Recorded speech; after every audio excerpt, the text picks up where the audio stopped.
Hey guys, I wanted to take a few minutes and point out just a couple things from a race yesterday. That would be July 3rd at Thistledown, the race 7.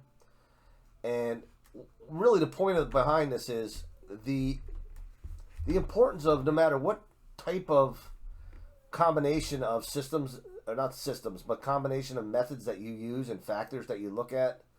It's important to not cut corners. I mean, if you're getting to a point where when you're handicapping and you're 6, 7 races deep, and you feel like you need a break, then take the break instead of cutting corners. Okay, because if your methods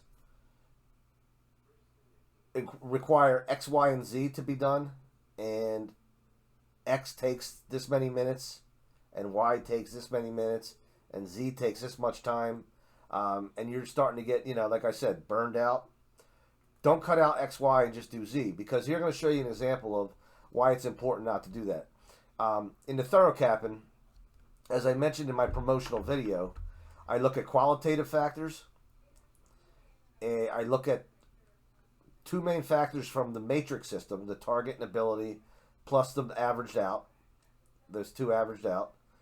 And then I also look at the pace and velocity from Sarton methodology. And I get a ranking from each of them. Okay, I try to rank my top 4. If I can't, cut it down to 4. For example, I put here I have 5 total. But in the end, what I do is I have my final rankings up here based on how they come out here, here, here, and here, the 4 different tiers.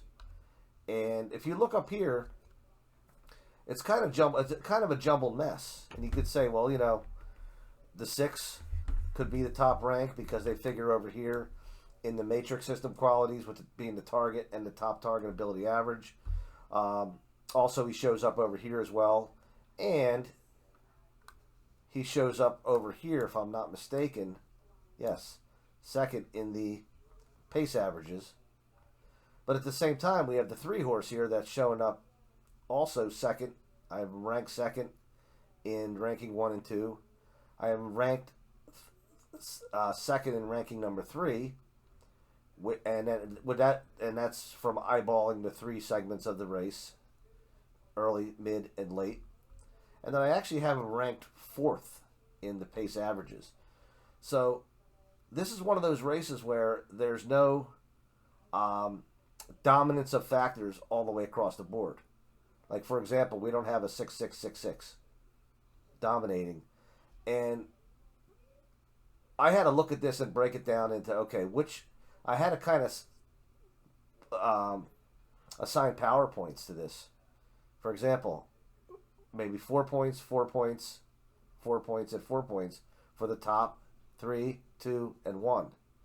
And when I did that, I came out with it was either going to be a 3-1-6-7 or a 3-6-1-7. Okay, but I put my final rank as a 3-1-6-7, and I don't look at the odds. Okay, I don't look at the odds until it's time for me to wager, and then I look for value to bet my wins, to make sure that I'm putting some value horses in the top of my tries or top of my exactas, and I'm not ignoring the value. I don't worry about morning lines. I took a look at this 3 on here, and I put him as first. And then I'm just going to show you the result of the race. It actually came out 3-6-1. The 3 paid 37.20.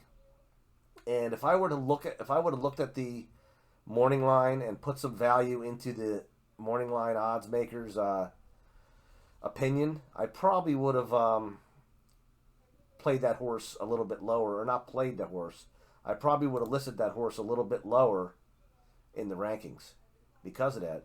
But I don't let that influence me. So there's a couple lessons to learn from this video. One, the potency of using a combination of factors and a combination of methods that come together for you to be able to look at your top contenders from each of all those factors.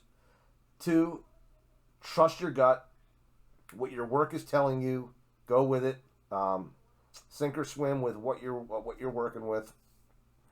And 3, just the fact that the three methods in the thorough capping were able to, pinpoint pretty much an ice cold trifecta here. And the try ended up paying for $1, 191.40.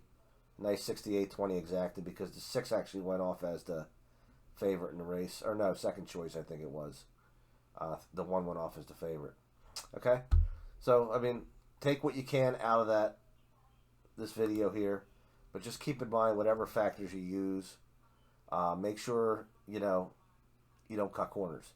If it takes you 15 minutes to do a race, and you're moving on to 2.5 hours now, you take a break. That's why it's important to do your handicapping early, a day before.